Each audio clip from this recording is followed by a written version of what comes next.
তার যে এই মুহূর্তে অভিভাবক, রাজনৈতিক অভিভাবক জনাব নরেন্দ্র মোদী, তিনি তাকে মূলত বড় বোন হিসেবেই সম্বোধন করেন, দিদি দিদি করে তাকে সম্বোধন করেন। তিনি হয়তো বলছেন যে, দিদি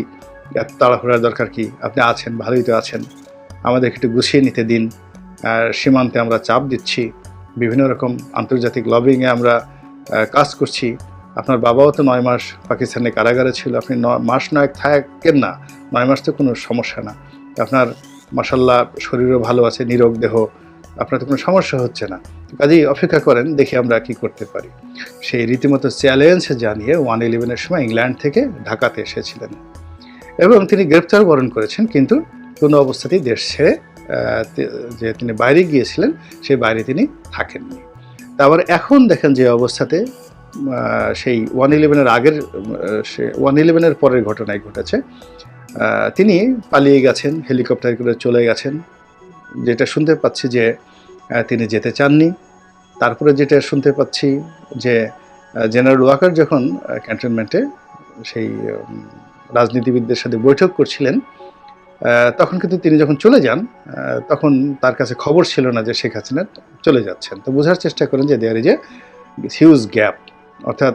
জেনারেল ওয়াকার যে বৈঠক করছিলেন রাজনীতিবিদদের সঙ্গে, তখন শেখ হাসিনাকে রেখে সেনাপ্রধান কী করতে পারেন এই বিষয় নিয়ে এক ধরনের আলোচনা হতে পারে, অথবা আরও অনেক কিছু হতে পারে, হোয়াট এভার মেবি। কিন্তু যেটা আমরা জানতে পেরেছি যে শেখ হাসিনা চলে গিয়েছেন, এই জিনিসটি সেনাপ্রধান সঙ্গে সঙ্গে জানতে পারেননি। আমরা একটা ফ্যান্টাসি করি যে ধরুন শেখ হাসিনার চরিত্র, সেই চরিত্র অনুযায়ী তিনি বাংলাদেশে আসতে চাচ্ছেন এবং মরবো, যা থাকে ভাগ্যে, আমি আসবই, আমি এসে এয়ারপোর্টে বসে থাকবো। এয়ারপোর্টে এসে যদি আমি বসে থাকি, যদি লক্ষ লক্ষ জনতা আমাকে আক্রমণ করার জন্য এয়ারপোর্টে উপস্থিত হয় এবং আমাকে মেরে ফেলুক, তবু আমি যাব। অথবা তিনি উল্টো চিন্তাও করতে পারেন যে ঠিক আছে, আমি এয়ারপোর্টে যাব,